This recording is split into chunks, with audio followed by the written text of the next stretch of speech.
In this video, we're going to tackle another super common issue faced by composers, which is how to take a short musical idea and develop it into a full-length piece. I know that when I first started writing music, this was one of the most frustrating things that I had to teach myself.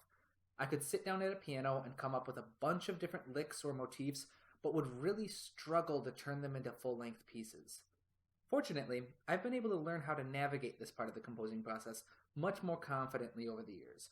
And in this video, I'd like to share with you one of the templates I use when I need to very quickly develop a short idea into a full piece. As a quick disclaimer, this video will stick mostly to just developing melodies. I'll touch on a few concepts like rhythm and harmony, but in order to keep this video relatively short, I'm not going to stray very far from the concept of developing motifs into full-length melodies.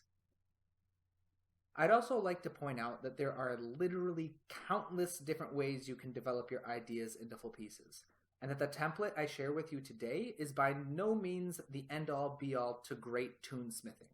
However, with all of that being said, this strategy is a fantastic tool to keep with you to help keep writer's block at bay. So, that's enough exposition for now. Let's dive right in. To start, we'll need a short musical idea. Here's one that I came up with on my piano.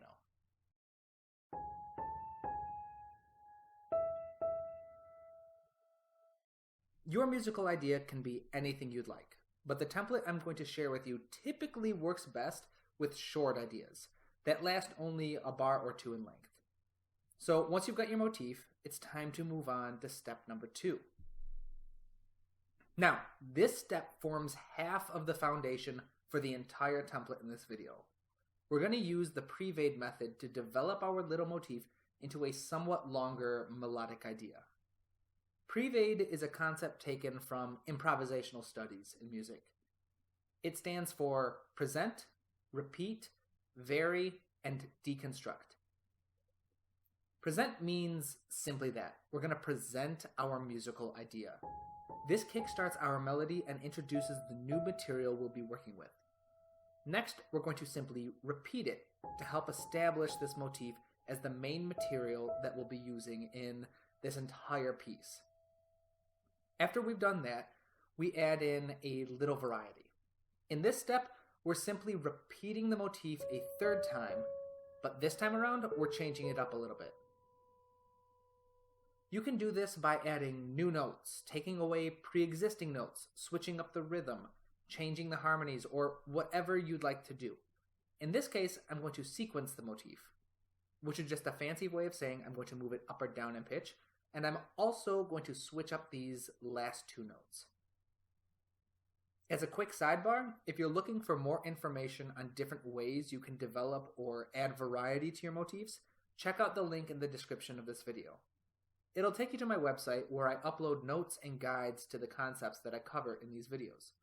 There, you'll be able to find a detailed list of tried and tested strategies that composers have used for generations to help develop their ideas. Now, back to the matter at hand.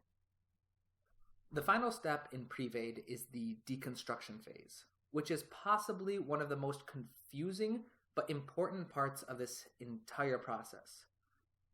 Here, we're going to tie things up with a nice little bow and end what we're going to call our very first melodic sentence. Deconstruct basically just means end of the piece. You can do this by literally deconstructing your motif into just basic core notes like this, or by using any other strategy your heart desires. But for the sake of this template, we're going to try and stick to just another varied repetition of the motif, because we want this melodic sentence to be a question and not an answer. And this brings us to the next step of this template. We're going to use the pre-vade technique 4 times to write 3 different melodic sentences. The first 2 will be questions, and the third one, which is just about as long as the first 2 combined, is your answer. This is called sentence structure, and it introduces the other half of the foundation for this entire template, which are questions and answers in music. Now, chances are, if you're like me, you've heard this concept of questions and answers repeated many times before. And again, If you're like me, you likely have no friggin' idea how this is supposed to be practically applied. Everyone else seems to get it, but to you it just seems like this elusive concept that you can't quite grasp. Well, if we're going to continue to pursue this template, it will be incredibly important for us to understand what these things are. So let's look into it for a bit. At the very core of questions and answers in music lies a single question that you need to ask yourself. Does this sound like it could be an ending to the piece? For example, does this sound like a satisfying ending to a piece of music? Or does it sound like it wants to keep going?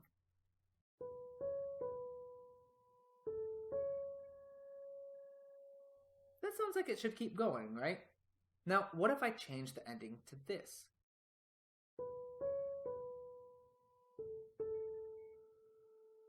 Oh yeah, that sounds much more solid and like an actual potential ending. So the first ending would make the sentence a question, because it wants to keep going and get an answer. The second ending would make it an answer, because it's more effective at having the final word, so to speak. Now, there are plenty of specific strategies that you can use to make a sentence sound like a question or an answer. And they range from manipulating your melody and your harmony all the way to choosing the instruments or synths you want to play. Again, I'm trying to keep this video on the short side. So, if you're interested in this chart, follow the link I mentioned earlier and you can find it along with all other kinds of useful information. If you'd like to see a separate video dedicated to just this topic, let me know in the comments and I'll get around to writing one up for you guys. But now that we've got a better understanding of the whole question-answer thing, we're going to use it to develop our motif a little more. As mentioned earlier, we need 2 questions and an answer that is roughly just as long as the 2 questions combined. You can think of this as one answer for both questions.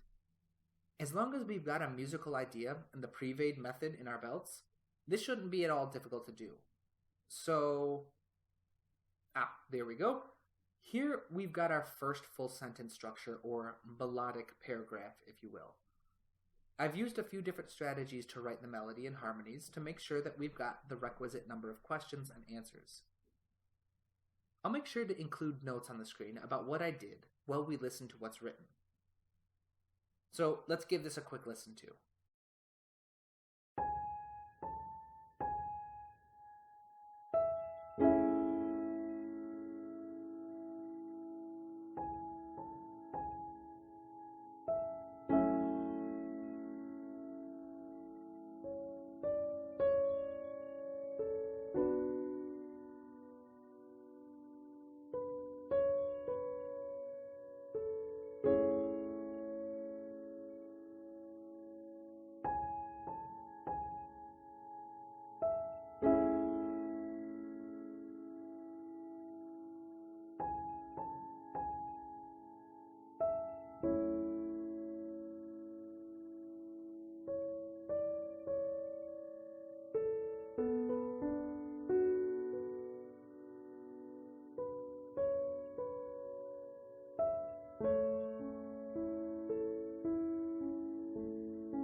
Excellent. So now we can move on to the third and final step, which is to repeat the first 2 steps as many times as you'd like while taking any liberties you'd like. Now I know that's vague, but I want to keep the step purposefully vague because I don't want you to end up getting boxed into a super rigid template when writing your music. But I will provide some additional tips and guidelines that you can use to help if you get snagged. The first musical paragraph was written using a question-question long answer method. Maybe your next paragraph can switch up that order. Try a long question followed by 2 short answers. Or maybe a long answer followed by 2 follow-up questions. Maybe you blend the question-answer traits so much that your music comes off as ambiguous and nostalgic sounding, so they can't tell if you're asking a question or giving an answer. Maybe you try using the same paragraph structure, but you switch up your sentences by switching up your prevade. Try skipping the repetition and going straight into a variation. Maybe skip the presentation altogether and move right into multiple different variations before moving into a dramatic and slower deconstruction. Introduce a new musical idea and write a whole new paragraph dedicated to it. The point I'm trying to make here is that the template can be as rigid or flexible as you need it to be. If you're looking for lots of structure, then by all means, feel free to write 2 or 3 musical paragraphs that stick rigidly to the first 2 steps. If you just need something to help you get started, then use the first steps, or skip right to the third, whatever you feel is most helpful. At the end of the day, your music is your own, and it can be written any way that you want it to be. The only caveat that I'd add is that if a particular musical idea is significant to the makeup of your piece, it can be really helpful to end the piece on some variation of an answer based on that idea. This will help giving your end a relatively strong feeling of finality. So, the very last thing I'd like to do is share a basic piece that I've written for this video, and include notes on the screen pointing out the different concepts we've covered so far, and sharing the ideas of how I developed my piece in the 3rd step. If you found this video helpful, please leave me a like and subscribe to my channel. One last plug for my website, you can find it in the description below, and it has notes and resources to help you with your music, as well as information on how to contact me or support me on Patreon if you're interested. And finally, thank you so very much for 100 subscribers. I put a lot of effort into making these videos, but it makes it all completely worth it knowing that so many of you are finding them helpful. And any suggestions you have for the kind of content you'd like to see either here or on Patreon would be incredibly helpful as well, since I usually struggle with coming up with content ideas on my own. So for now, thank you and keep writing.